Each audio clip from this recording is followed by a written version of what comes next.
watching Startup Street. Now, sustainable devices as a service platform Swish Club has secured a pre-Series A funding of $4.5 million in what is a mix of debt and equity. Now, Swish Club claims that its digital-first approach is helping businesses cut their annual IT costs by 40% and ensuring access to the latest tech with zero upfront investment. This funding is expected to help the company accelerate product innovation, expand its offerings, and drive revenue growth. To discuss this funding round and what lies ahead, we have with us today Dushyant Sapre, who is the founder and CEO of Swish Club. Dushyant, thanks very much for being with us here on Startup Street.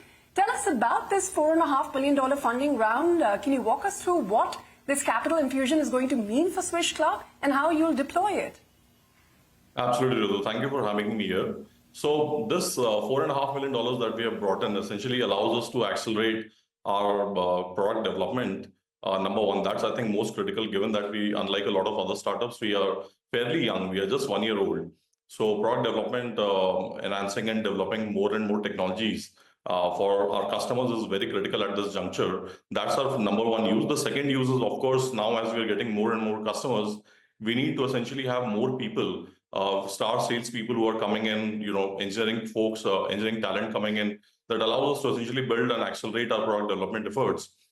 And once we end up doing that, I think the third critical factor is expansion. Currently, we serve a certain set of customers that has been working very well, but our eyes are on the larger prize where we want to essentially become extremely valuable for super large enterprises of the country as well. So that's the total use that we're anticipating over the next 12 to 18 months on how we want to utilize the funds.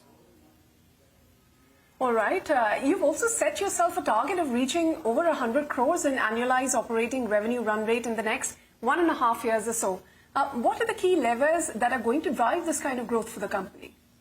So there are two factors over here that we are looking at. One is, of course, since we are talking about device as a service as a concept, it's a fairly new concept in India. Historically, you see most of the companies and most of the enterprises in India, they're very used to buying all their IT assets upfront.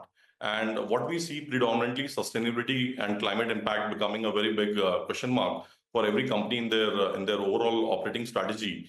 We feel that the time is now right for India also to adapt and adopt this entire new proposition where instead of taking goods, instead of taking these IT assets upfront, they can actually take it on a leasing or a renting model where they still get the latest technology, they still get the brand new devices, but instead of paying it upfront, they are paying over a period of say 2 to 3 years.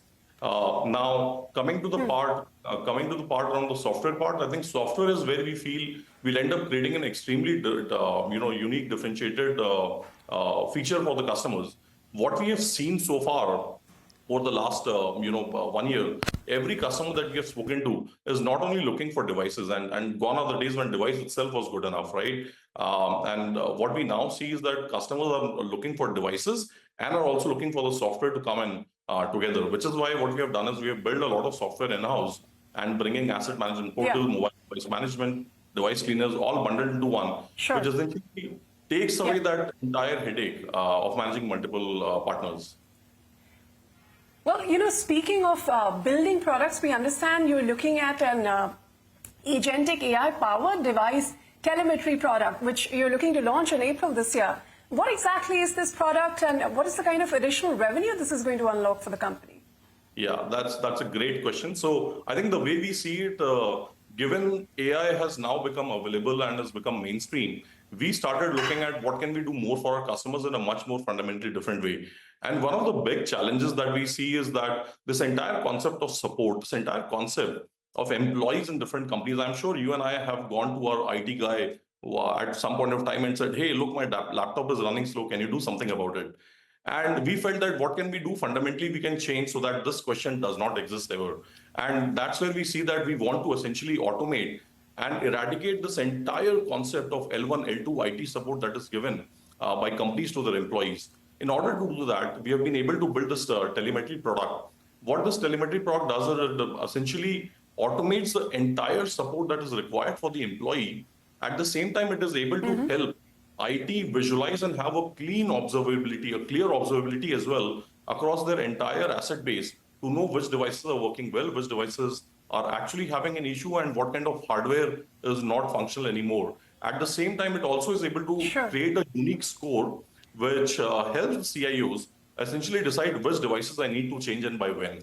Once you bring in all of this together, thanks to the power of agentic AI coming in, we feel we'll be able to help companies cut on their capex and secondly, automate the entire L1, L2 support, which basically means this entire team, the IT teams will be freed up and they'll have more time to essentially focus on business projects. Sure. Quickly, since we're running out of time, surely India is not the only, country where you're going to find clients for this kind of a product. Are you looking at geographic expansion outside of India? What are the markets you're eyeing, if at all?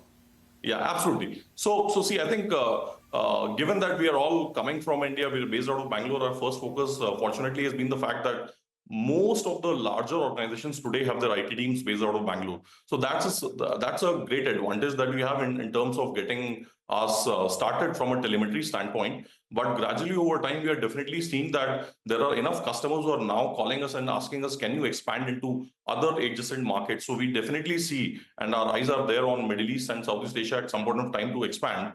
From a telemetry product standpoint, I think the feedback that we are getting from our pilot customers is that this can actually work across the world. So we haven't taken a conscious call on what exactly we are going to do, but the picture will get clearer closer to the launch and over the next 3 to 6 months. All right, and we'll touch base with you in 3 to 6 months when that picture does get clearer. Dushyant, thanks very much for your time here on CNBC-TV18. It was a pleasure speaking with you. Thank you so much for having me.